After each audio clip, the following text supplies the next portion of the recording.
Gaijin, we have a problem. I repeat, Gaijin, we have a problem.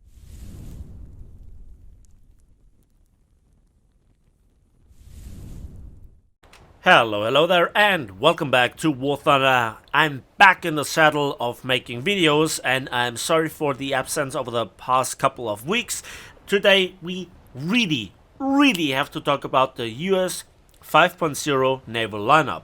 And it obviously features and stars the USS Moffett.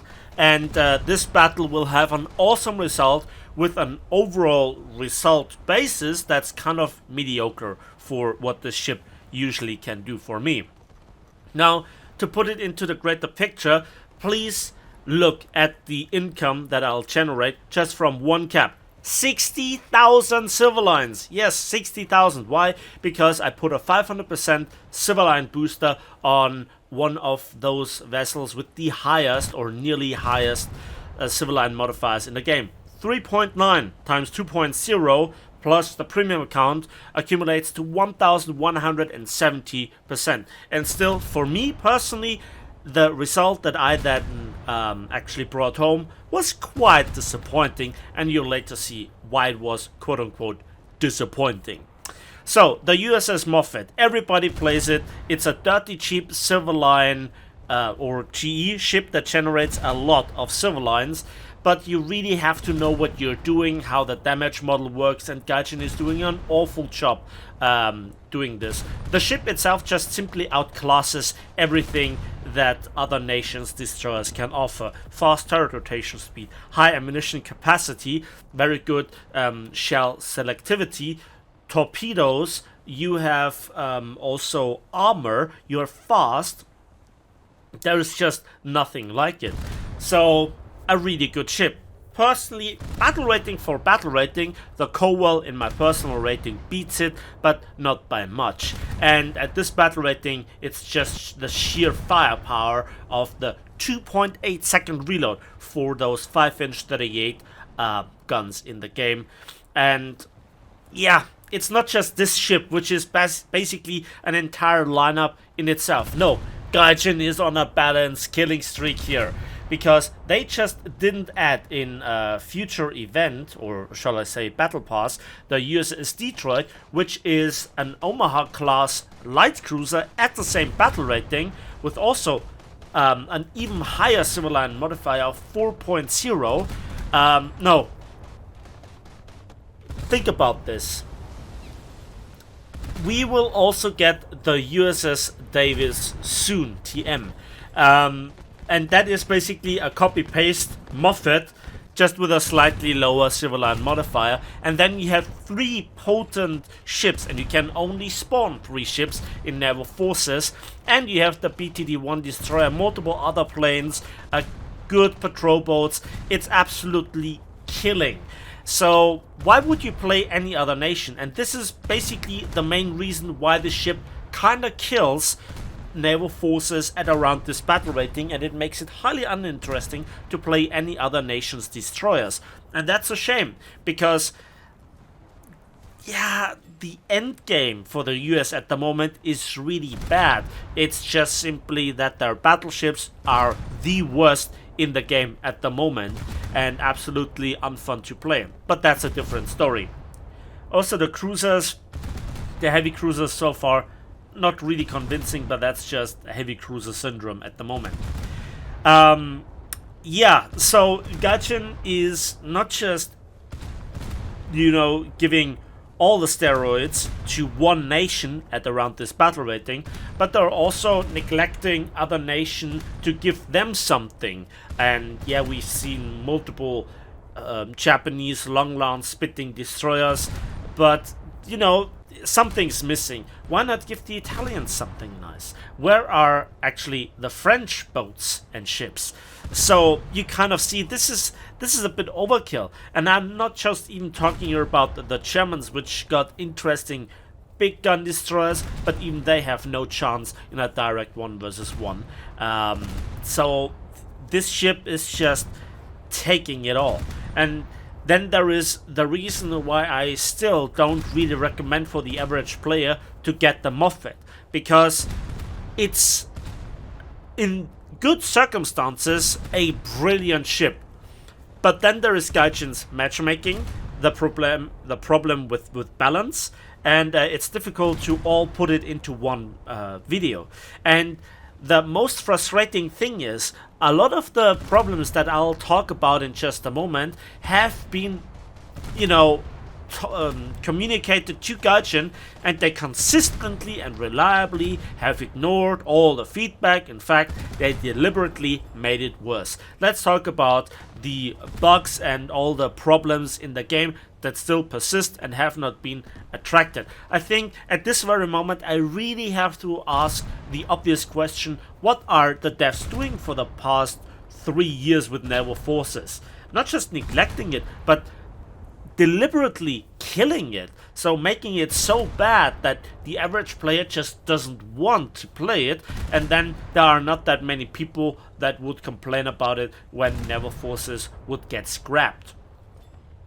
It's really that bad. Let me give you a few examples. For example, the hit camera is not updating properly. Then there are random gun sounds that replace the random fire and explosions in cap circles. The balance between the nations, but also between the battle ratings, is off scale. The maps are absolutely ass. Conquest should be scrapped. And I'm not talking about here the versions that are an open circle in the middle of the ocean. That's probably the best map design for battleships, maybe heavy cruisers, but not for destroyers. Like even here, the mighty Moffett would just have not really that much fun targeting cruisers at 13 kilometers. You just don't deal damage. It's shooting, shooting, shooting, mostly missing. Then there's also the updating and the accuracy of the aiming system, which is absolutely atrociously bad, and many other complaints could be put forward. So I can deal with all this, but it's more about that I can make it reliable. And for example, on those conquest maps, I take a patrol boat, the reserve patrol boat, launch it 3 times, leave it, and get into the other match without having a crew log. That's potentially the only good thing about naval forces in its current state, that this is still something that you can do. But that's not playing the game, that's just avoiding Gaijin's miserable design decisions. Those are 2 different things. And this is why it's so frustrating when you have the Moffett and it has all the things going for it. Then you just activate a big booster and you get a full up tier on an open ocean match where you can't do anything. And that's absolutely bad. And here, a beautiful exchange. He torpedoes me and I torpedo him, because you also have those regions of the maps where you can't even turn properly with a destroyer. So naval forces, it's so much better in certain aspects compared to, let's say, even World of Warships, which I also played quite a lot. But honestly, how they waste this potential, how they make those obvious mistakes, and then they just crown it and put the cherry on top of this pile of with the design decisions that they make. You know, that they changed the damage model over a year ago, where destroyers cannot really effectively kill each other like they used to do with HE. No, it's now SAP. And for example, the Japanese destroyers don't even have any sort of armor piercing or semi armor piercing shell types. So why would you play them? Yeah, for the long lances. But you know, torpedoes are a bit of a hit and miss weapon, and extremely unreliable, and you cannot use it everywhere. And also, since Gaijin has removed the ability to change the depth setting in battle, I think this is just a complete joke, right? So many problems. The only really good thing is the pace of the gameplay when it works, you know, when not obvious mistakes are made, and obviously the graphics. Art department is always good. Here, the boy, yeah, fantastic. That has been a problem for the last 2 years. what even to say about this? I don't know. Anyway, that's the end of the battle, and I really think it's worth having a look at the post-battle results. And remember, they could have been significantly better if there would have been more to shoot, and that was the best map that I got today in the play session. So let's have a look at what we got. Come on, load faster, load faster. There we go. Basis 78, and we go up to over 500,000. It could have been easily 600,000-700,000 if it would have been old reliable game mechanics. I would have activated the anti-mech order and would have probably beaten 1 million, maybe even potentially 1.5 million. But yeah, this is a far cry from what I used to do with the Cowell, where I had more fun, and funnily enough, it was better designed. Here I have a clip from the previous battle where I just nuked cruisers left, right and center. I was really lucky that it didn't shoot me, but that's besides the point. I still earned a lot of money, and for that, when I play it, the Moffett is good. It's definitely not noob friendly when it comes to the matchmaking.